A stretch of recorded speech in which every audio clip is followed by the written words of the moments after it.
주님의 사랑과 평화가 여러분 모두에게 있기를 축복합니다. 2021년도 설 명절이 얼마 남지 않았는데요, 우리 모든 지체들에게 이렇게 인사하면 좋겠습니다. 새해 하나님의 소망이 가득하시길 축복합니다. 새해 하나님의 소망이 가득하시기를 축복합니다.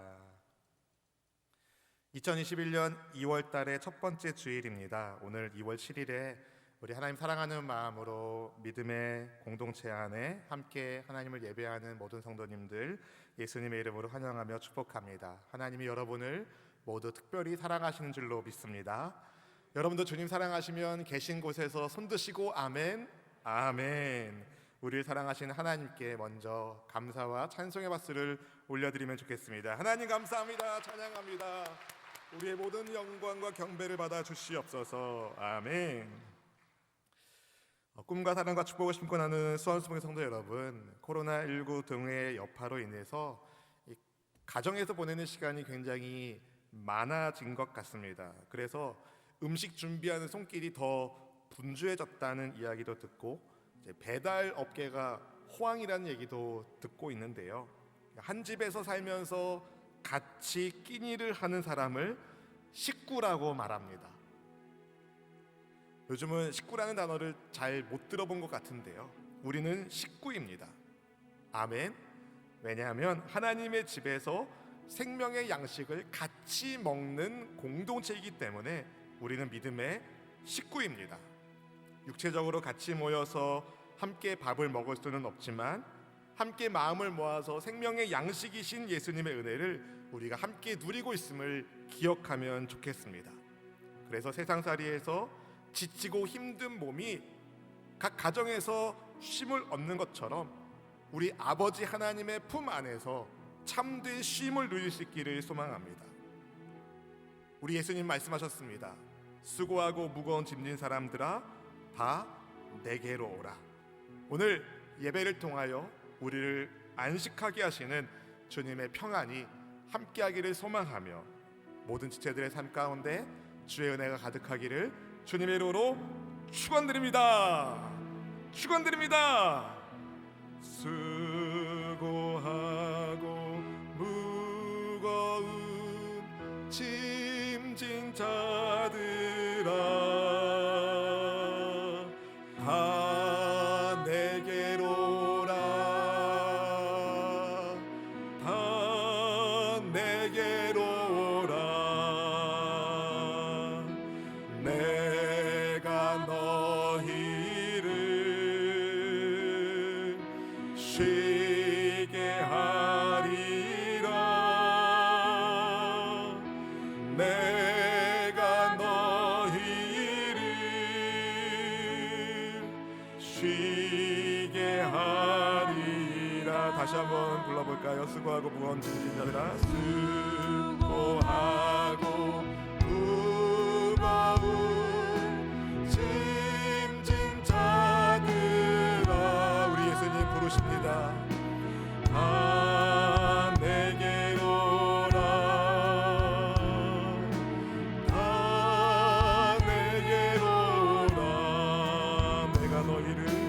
내가 너희를 쉬게 하리라. 내가 너희를 쉬게 하리라. 우리를 구원하게 하여 이 땅에 보내심을 받은 예수님께서 수고하고 무거운 짐진 사람들아 다 내게로 오라 부르셔서 주님의 부름을 듣고 주님 품 안에서 쉼을 얻기 위하여 주님 앞에 나아갑니다. 이 시간 주님의 거룩하신 보혈의 피로 우리의 모든 더러운 것을 깨끗하게 씻겨 주시옵시고 거룩한 마음과 온전한 생각으로 우리 하나님을 만나 뵙는 복 있는 예배 시간 될 수 있도록 주님 우리를 주장하여 주시옵소서. 이 시간 성령 하나님을 환영하며 인정하며 모셔드립니다. 세상살이의 복잡한 심사들을 다 내려놓고 우리의 생각을 사로잡고 있는 모든 어둠의 것들을 다 떠나가게 하여 주시사 주의 은혜 가운데 기쁨이 회복되는 거룩한 예배 시간 되게 인도해 주시옵소서. 이 부족한 종을 십자가 피로 붙잡아 주시고 오직 생명의 복음이 온전히 증거되게 하여 주시사 하나님의 살아있고 운동력 있는 생명의 말씀이 모든 성도들의 삶과 가정을 새롭게 하는 은혜의 통로 되게 하여 주시옵소서. 주께서 영광 중에 함께 하심을 믿습니다. 알파와 오메가요, 처음과 마지막 되시는 우리 인생의 처음이요 영원토록 함께 하여 주시는 선한 목자 그리스도 예수님의 이름으로 간절히 축복하며 기도하옵나이다. 아멘. 아멘. 주님의 사랑이 여러분 모두의 길을 축복합니다. 렘브란트라는 화가를 여러분 아실 것입니다. 바로크 시대 네덜란드의 화가인 렘브란트는요, 빛의 화가로도 잘 알려진 유명한 사람인데요, 어느 날 렘브란트가 십자가에 못 박히는 그리스도를 그리고 있었을 때 일입니다. 온 마음을 쏟아서 그림을 그리면서 여러 군중들을 그리고 있을 때 불현듯 군중 가운데 한 사람의 얼굴을 자기 얼굴로 그리게 되었습니다. 그 순간 이런 생각이 들었다고 합니다. 내가 이 군중들 가운데 있었구나. 내가 그리스도를 십자가에 못 박은 그 사람들 가운데 하나구나. 그래, 나도 그 일에 동참했지. 눈시울이 뜨거워진 렘브란트는 그동안 그리스도를 지식으로만 알았던 것을 울면서 회개하고 십자가를 예술의 도구로만 다루었던 것을 통회했습니다. 십자가 없는 신앙, 그리스도 없는 믿음을 회개했습니다. 그렇게 렘브란트는 예수님 앞에서 자신이 죄인인 것을 깨닫게 되었는데요, 그때가 그의 나이 27이었을 때였습니다. 그 후에 렘브란트는 평생 동안 하나님 앞에서 속죄하는 마음으로 그림을 그렸다고 하는데, 그가 일생 동안 그린 2000여 점의 작품 가운데 1000여 점 이상이 성경의 바탕을 둘 정도니까 그날의 십자가 체험이 그의 삶을 완전히 바꾸었다고 말해도 과언이 아닐 것입니다. 사랑하는 성도 여러분, 여러분 예수님을 어떤 마음으로 믿고 따르고 계십니까? 예수님께서 나의 죄를 대신하여 십자가에서 죽으신 구주 그리스도 메시아이심을 확신하며 우리 예수님을 따르고 계십니까? 내가 죄인인 것을 어떤 성경 지식으로만 아는 것이 아니라 온 마음으로 깨닫고 주님의 십자가 아래서 용서받은 하나님의 자녀로 살아가는 우리 모두가 되기를 축복합니다. 우리의 영안이 열려서 믿음의 눈으로 주 예수님을 바라보는 귀한 은혜가 지금 여기 계신 모든 분들에게, 그리고 온라인으로 함께 예배하는 모든 성도님들 가운데 임할 수 있기를 주님의 이름으로 축원드립니다. 12 제자를 데리고 예루살렘으로 올라가시면서 예수님 제자들에게 말씀하셨습니다. 선지자들이 기록한 예언의 말씀을 내가 이루려 하노라. 예수님께서 이루려 하는 선지자들의 예언의 말씀은 주님의 고난, 십자가 죽음, 그리고 다시 살아남이었습니다. 본문의 32절 33절 말씀을 함께 같이 읽어보겠습니다. 인자가 이방인들에게 넘겨져 희롱을 당하고 능욕을 당하고 침뱉음을 당하겠으며 그들은 채찍질하고 그를 죽일 것이나 그는 3일 만에 살아나리라 하시되. 아멘. 예수님께서 말씀하신 것이죠. 고난을 겪고, 인자이신 예수님께서 고난을 겪고 십자가에서 죽으시고 다시 살아난다는 말씀은요, 어느 날 갑자기 만들어진 내용이 아닙니다. 이미 구약에서 선지자들 통하여 예언된 말씀이었습니다. 구약 성경 시편 22편 6절 이하에, 그리고 이사야 50장 6절을 보면은 메시아가 이방인에게 넘겨져 희롱을 당하고 능욕을 당하고 침뱉음을 당한다는 말씀이 기록되어 있습니다. 예언된 것이죠. 특히 이사야 53장을 보면 그리스도의 고난과 죽음에 관한 예언이 아주 구체적으로 기록되어 있습니다. 멸시받고 버림받고 고통을 많이 겪는 것, 찔리고 징계받고 매를 많이 맞는 것, 굴욕당하고 살아있는 자들의 땅에서 끊어지는 것, 부자의 무덤에 묻히는 것 등 이사야 선지자는 메시아가 남들이 그를 죄인처럼 여기는 것도 마다하지 않고 많은 사람의 죄를 짊어질 거라고, 대신 짊어질 거라고 분명하게 기록을 남겼습니다. 이 같은 예언의 말씀을 이루기 위하여 예수님 지금 예루살렘으로 올라가는 중이셨습니다. 그래서 제자들에게 말씀하신 것이죠. 예수님이 고난당하시고 죽임당하실 것을 말입니다. 그것만 말씀하신 것이 아니라 예수님은 주께서 3일 만에 다시 살아나시겠다는 말씀도 알려주셨습니다. 이것을 기록한 구약의 예언은 어디 있을까요? 사도행전 13장 33절에서 35절 말씀을 같이 읽어보시겠습니다. 곧 하나님이 예수를 일으키사 우리 자녀들에게 이 약속을 이루게 하셨다 함이라. 시편 둘째 편에 기록된 함과 같이 너는 내 아들이라 오늘 너를 낳았다 하셨고, 또 하나님께서 죽은 자 가운데서 그를 일으키사 다시 썩음을 당하지 않게 하실 것을 가르쳐 이르시되 내가 다윗의 거룩하고 미쁜 은사를 너희에게 주리라 하셨으며, 또 다른 시편에 일렀으되 주의 거룩한 자로 썩음을 당하지 않게 하시리라 하셨느니라. 아멘. 굉장히 길게 읽었는데요. 사도행전 23장의 말씀은요, 바울이 시편 2편 7절과 이사야 55장 3절 그리고 시편 16편 10절을 인용하면서 하나님께서 예수님을 죽은 자 가운데서 일으키셨다는 것을 증거하는 증빙 자료로 사용했습니다. 다시 말해 예수님의 고난과 죽음 그리고 다시 살아남은 메시아에 대한 구약의 예언이 하나님의 뜻에 따라서 이루어지는 사건인 것입니다. 오늘 갑자기 일어난 사건도 아니고 예수님을 반대하는 사람들에 의해서 어쩔 수 없이 예수님이 그렇게 당하신 것이 아니라 하나님 아버지의 죄인들을 구원하기 위한 계획에 따라 일이 이루어지고 있는 것이었습니다. 그런데 여러분, 주님의 말씀을 들은 제자들의 반응은 어떤 것이었습니까? 하나도 깨닫지 못했습니다. 본문의 34절 말씀을 읽어보실까요? 제자들이 이것을 하나도 깨닫지 못하였으니 그 말씀이 감추었으므로 그들이 그 이르신 바를 알지 못하였더라. 이번이 처음 말씀하신 것이 아닙니다. 예수님은 이전에도 예수님께서 고난받고 죽임당하고 부활할 것을 제자들에게 알려주셨습니다. 이번 본문이 최소 3번째 하시는 말씀이었어요. 그럼에도 예수님의 제자들은 왜 깨닫지 못했을까요? 오늘 성경은 말씀합니다. 그 말씀이 그들에게 아직 감추어져 있기 때문이다. 그럼 제자들이 깨닫지 못한 것은 전적인 하나님 탓일까요? 하나님이 가리셨기 때문에 못 깨달은 것일까요? 하나님이 그들에게 가리신 이유가 있습니다. 제자들이 아직 준비되지 않았기 때문입니다. 일례로 예수님께서 십자가 고난을 앞에 두고 있는 이 중요한 때에 야고보와 요한이 자기 엄마를 동원하여 예수님께 청탁을 합니다. 주님의 영광 중에 주님의 오른쪽과 왼쪽에 자기 아들들이 앉게 해달라고.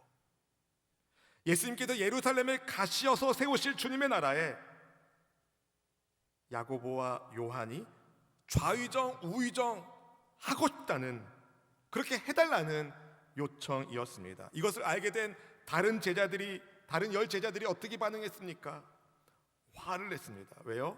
자기들도 원하는 그 자리를 야고보와 요한이 먼저 선점하려고 했다고 생각했기 때문입니다. 그때 예수님이 이렇게 말씀하셨어요. 마가복음 10장 45절 말씀입니다.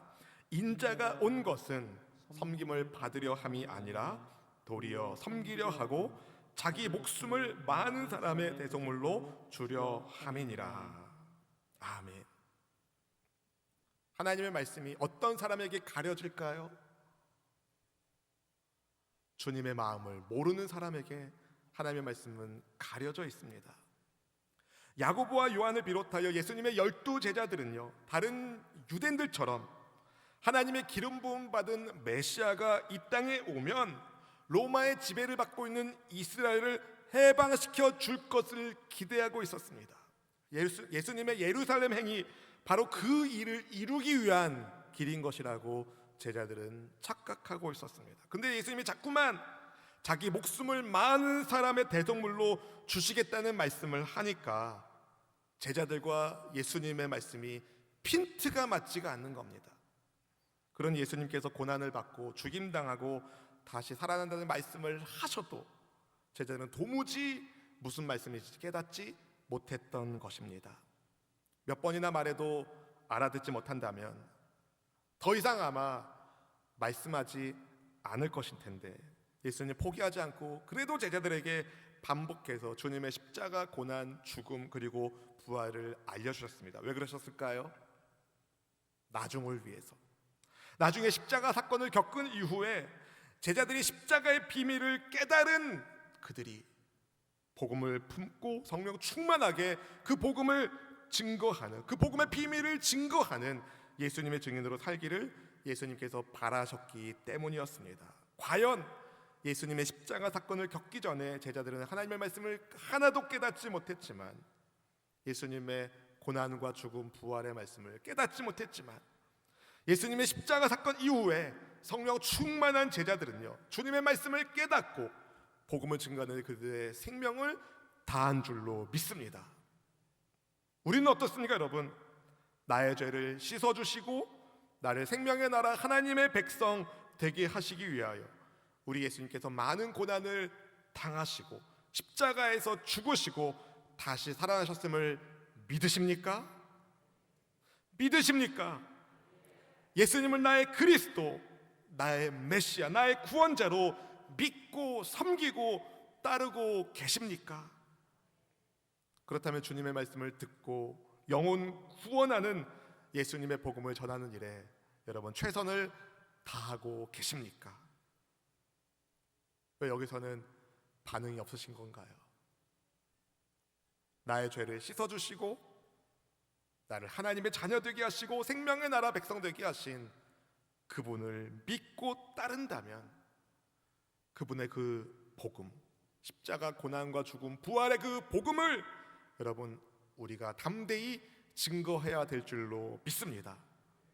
바라기는 복음을 증거하는 일에 여러분 함께 힘쓰기를 축복합니다. 어떤 사람이 복음을 증거하겠습니까? 영안이 열린 사람이 복음을 전하는 것입니다. 예수님과 동행하면서도 예수님의 메시아 사명을 깨닫지 못했던 제자들과 달리 예수님께서 여리고 가까이에서 만났던 맹인은 예수님을 메시아로 믿었습니다. 무엇이 달랐는지 말씀을 통해서 살펴보겠는데요, 예수님이 여리고 가까이 가셨을 때 한 맹인이 길에서 구걸하고 있었습니다. 당시 여리고는요 상업의 중심지이고 예루살렘이 성지라서 예루살렘으로 사람들이 많이 올라갈 때에 꼭 거쳐가는 곳이 여리고였습니다. 주위에 메마른 광야와 달리 여리고는 물이 풍부했고 많은 여행들이 지나가는 상업의 중심지였기 때문에 여리고는 부유한 도시였습니다. 그런 도시에서 그러나 구걸을 해야만 먹고 살 수 있었던 맹인이 있었습니다.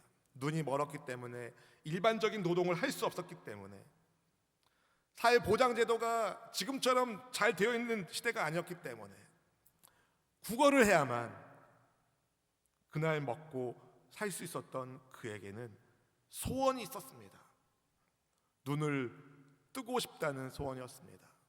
오늘 본문에 보면 예수님께서 그에게 물어보셨을 때에 주여 보기를 원합니다 라고 우리말로는 번역되어 있지만 헬라어로 보면 주님 다시 보고 싶습니다 라고 번역하는 것이 더 가깝습니다. 이 사람은 후천적으로 시력을 잃은 사람인 것이죠. 아무튼 시력을 잃은 그가 먹고 살려면 구걸을 해야 하니 얼마나 상황이 비참합니까? 그런 그에게 소망은 눈을 다시 뜨는 것이었습니다. 그러던 어느 날 맹인이 길에서 구걸하다가 평소와 다른 사람들의 소리가 들립니다.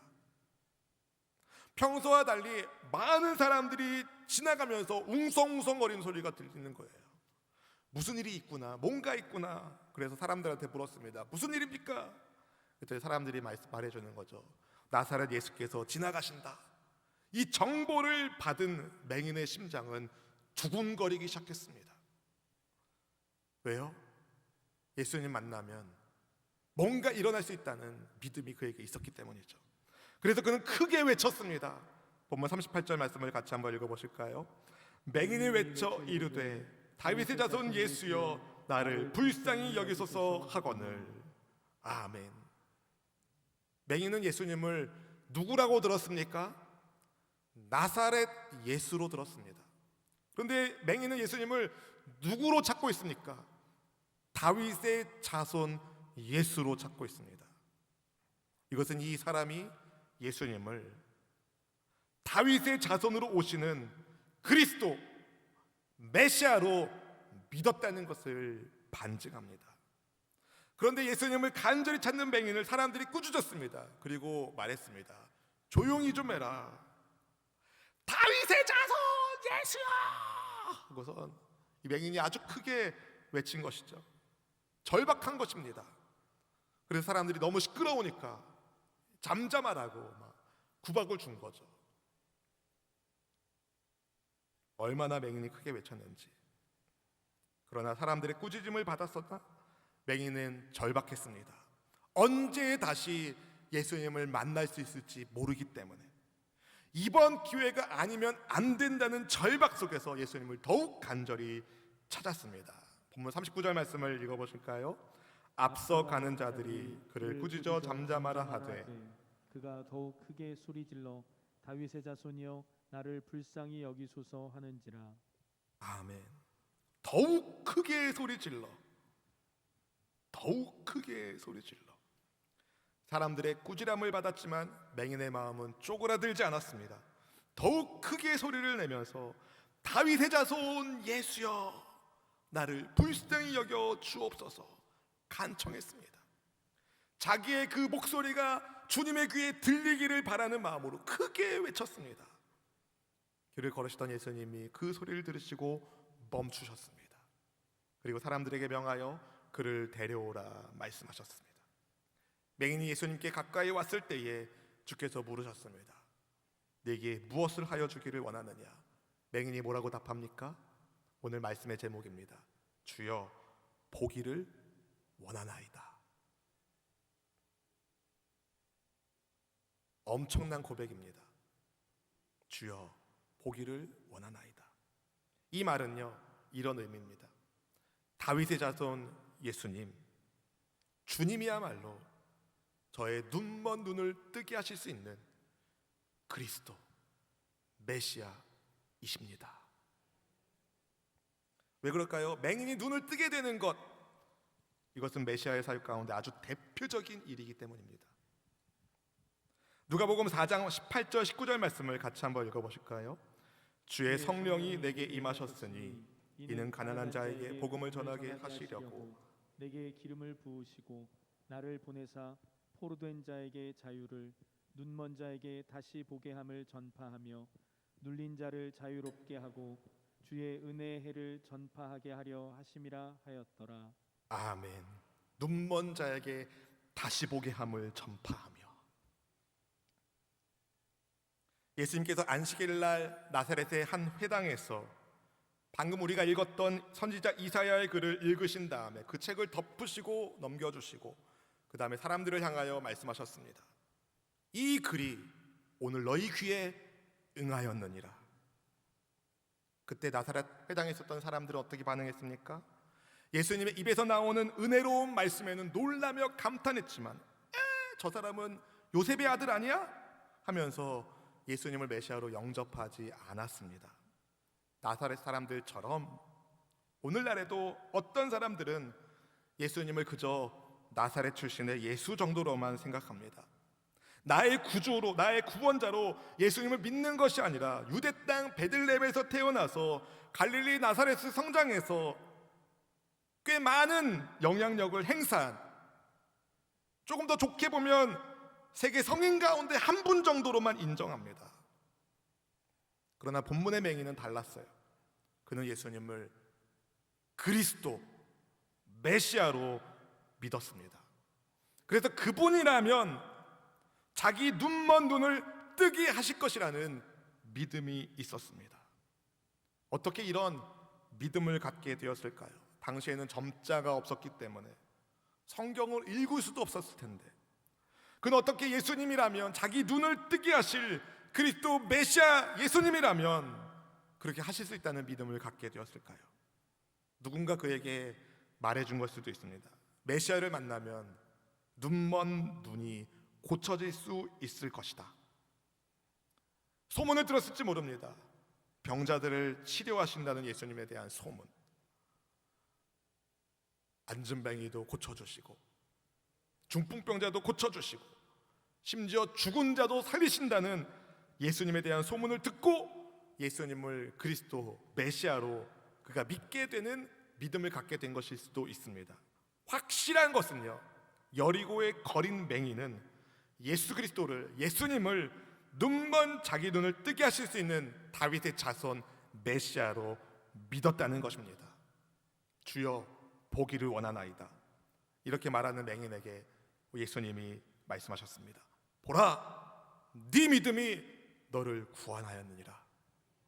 아멘. 예수님의 말씀이 선포되자 기적이 일어났습니다. 맹인 눈이 떠져서 보게 된 것입니다. 본문 43절 말씀을 같이 읽어보실까요? 곧 보게 되어 하나님께 영광을 돌리며 예수를 따르니 백성이 다 이를 보고 하나님을 찬양하니라. 아멘. 아멘. 예수를 따른다는 것은 그가 예수님의 제자가 되었다는 것을 말하죠. 맹인의 믿음을 보신 예수님은 그의 보지 못하는 눈을 고쳐주셨을 뿐만 아니라 영혼의 눈도 뜨게 하셔서 예수님을 따르는 주님의 제자가 되게 하신 것입니다. 이 놀라운 기적을 본 사람들이 다 하나님을 찬양했습니다. 저는 오늘 저 자리에 앉아가지고 성경을 봉독하는데 43절이 우리 인생의 결론처럼 느껴지더라고요. 곧 보게 되어 하나님께 영광을 돌리며 예수를 따르니 백성이 다 이를 보고 하나님을 찬양하니라. 여기 계신 모든 성도님들의 인생의 결론이 이렇게 되기를 축복합니다. 사랑하는 성도 여러분, 예수님께서 고난당하시고 죽음당하시고 다시 살아나실 그리스도 메시아이심을 예수님 제자들에게 여러 차례 알려주셨지만 깨닫지 못했던 제자들과 예수님께서 맹인이 자기 눈을 뜨게 하실 그리스도 메시아로 믿었던 맹인 중 누가 진짜 맹인일까요? 하나님의 말씀인 성경이 우리에게 있고 그 말씀을 깨닫도록 도와주시는 성령님과 그분의 도구로 쓰임받는 주의 종들이 증거하는 복음이 무수히 쏟아지고 있는 것 같은 이 말씀의 홍수시대를 살고 있는 우리이지만, 예수님을 직접 경험했지만 예수님의 메시아 되심을 제대로 알지 못했던 제자들과 혹시 우리는 너무 닮아 있지는 않습니까? 맹인은 그의 보지 못하던 눈이 고쳐졌기 때문에 예수님을 믿은 것이 아닙니다. 눈이 나아서 예수님 믿은 게 아니에요. 눈을 뜨기도 전에 예수님을, 자기 눈을 고쳐줄 수 있는 메시아라는 사실을 믿었습니다. 그래서 그는 예수님 만나려는 간절함으로 다윗의 자손 예수님을 크게 외쳐 불렀던 것이죠. 예수님의 제자들보다 성경을 더 많이 아는 것도 아니고 두 눈이 멀쩡한 제자들과 달리 그는 앞을 보지도 못했으며 예수님과 함께하는 시간도 제자들보다 훨씬 부족한 그가 예수님을 메시아로 믿는 맹인의 믿음과 주님을 간절히 찾는 그의 열심이 그로 하여금 육신의 눈을 뜰 뿐만 아니라 영안이 열리고 구원받은 믿음을 소유한 사람으로 예수님을 따르는 복을 받게 만들었습니다. 근데 여러분, 이 모든 일이 있기 전에 한 가지 전제가 충족되어야 이 일이 일어납니다. 무엇일까요? 예수님이 여리고에 계셨어야 했습니다. 무슨 말씀일까요? 그 무엇보다 먼저 예수님이 맹인에게 은혜를 베풀어 주셨기 때문에 맹인이 그의 눈이 떠지는 복을 받게 되었다는 것을 우리는 기억해야 됩니다. 사실 예수님이 이 맹인을 만나 주신 것이죠. 맹인이 예수님을 만나게 된 것 그 자체가 주님의 은혜입니다. 예수님께서 여리고에 가까이 가지 않으셨다면 다른 길로도 가실 수 있잖아요. 여리고에 가까이 가지 않으셨다면 이 맹인은 주님을 만날 기회조차 없었을 것입니다. 그렇습니다, 여러분. 맹인이 눈뜨게 된 이 기적은 예수님께서 먼저 그가 있는 곳으로 찾아오셨기 때문에 가능한 것이죠. 우리도 마찬가지입니다. 예수님께서 우리를 찾아오셨기 때문에 우리가 예수님을 믿게 된 것입니다. 우리가 예수님을 찾고 예수님께 가까이 가서가 아니라 먼저 그분이 우리를 찾아오시고 우리를 향한 사랑을 베풀어 주셨기 때문에, 십자가 위에서 그 사랑을 증명해 주셨기 때문에 우리가 예수님을 믿고 구원받은 하나님의 백성이 된 것 아닙니까? 언제 어떻게 해서 예수님을 믿게 되는 복을 받았는지 여러분 각자가 다 다를 겁니다. 한 사람도 똑같은 경우가 없어요. 다 각자 다르게 예수님을 믿게 되는 복을 받으셨을 겁니다. 그러나 한 가지 똑같은 것은요, 우리 스스로 죄의 멍에를 벗을 수 없기 때문에, 우리를 긍휼히 여기시는 예수님께서 우리를 찾아오셨기 때문에, 우리의 눈을 예수님께서 열어 주셨기 때문에 예수님을 나의 주님으로, 나의 구원자로 믿게 되는 은혜를 받은 것입니다. 그래서 우리가 구원받은 성도, 하나님의 아들, 하나님의 딸이 된 것입니다. 우리는 그 누구도 주께서 보게 하지 않으셨다면 누구도 영안을 뜨지 못했을 것입니다. 그러니 여러분, 예수님을 정말 여러분이 믿으신다면, 나의 구주로 메시아로 믿으신다면, 그분의 십자가 고난과 죽음과 부활이 나를 위한 희생인 것을 믿으신다면 지금 이 순간 감사하십시오. 주님께서 내 눈을 뜨게 하셔서 예수님을 믿게 되었구나. 영적 맹인의 상태에서 벗어나 예수님을 바라보며 하나님의 자녀로 살아갈 수 있다는 그 사실만으로도 우리는 감사하고 기뻐해야 되는 것 아니겠습니까? 언제부턴가 우리 안에 감사의 고백이 사라졌다면, 기쁨의 나눔이 보이지 않는다면 맹인처럼 간절히 구하길 원합니다. 주여, 보기를 원하나이다. 보기를 원하나이다.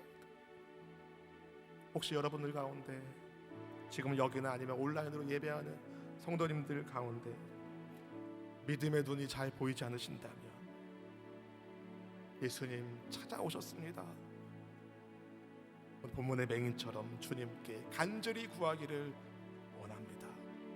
다윗의 자손 예수님, 나의 메시아 그리스도 예수시여, 제가 주님을 보기를 원하나이다.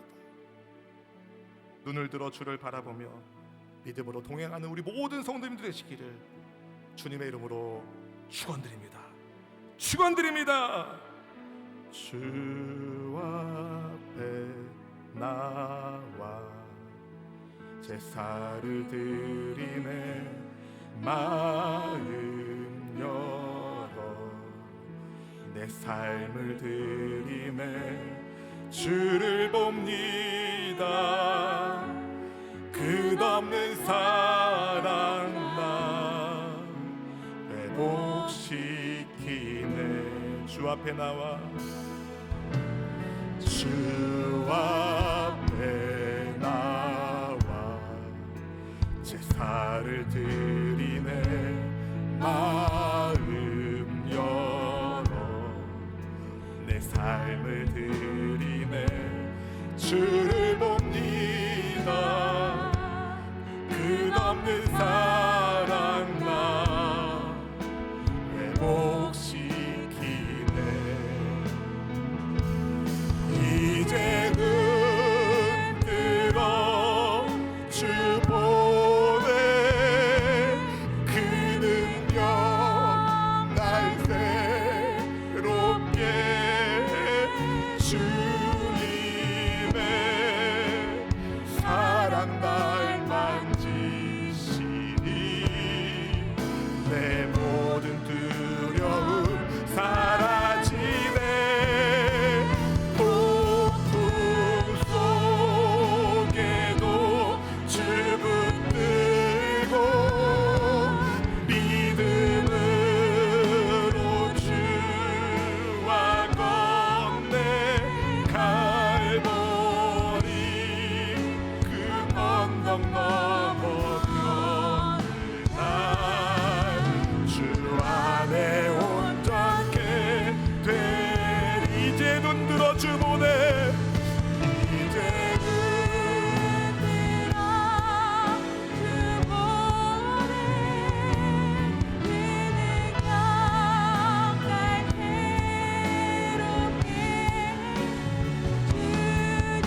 그런 마음이 듭니다.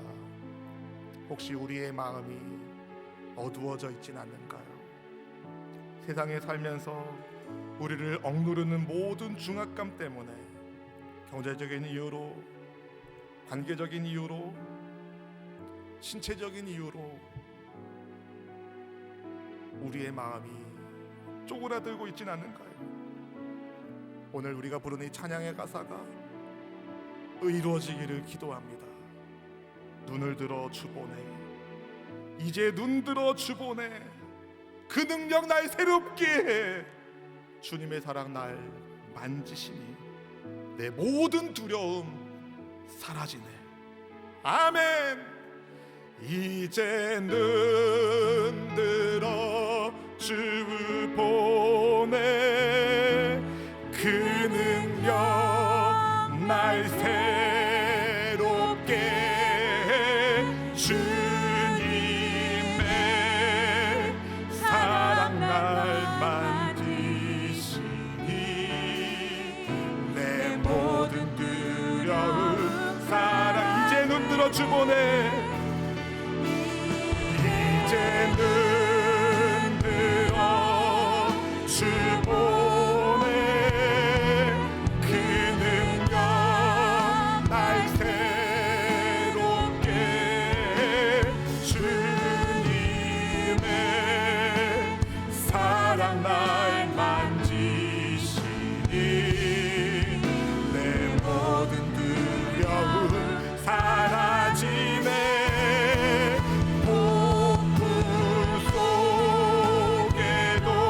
주 붙들고 믿음으로 주와 건네 갈보리 언덕 넘어 그 먼 날 주 안에 온전케 되리. 우리 함께 같이 기도하길 원합니다. 다윗의 자손 나의 그리스도 메시아 예수시여, 내 눈을 보게 하소서, 주를 보게 하소서, 소망이 넘치게 하소서. 우리의 삶의 중심 속에 주님 붙들고 따르게 하여 주시옵소서. 주님 사모하는 마음으로 주여 한번 부르짖고 간절히 기도하겠습니다. 주여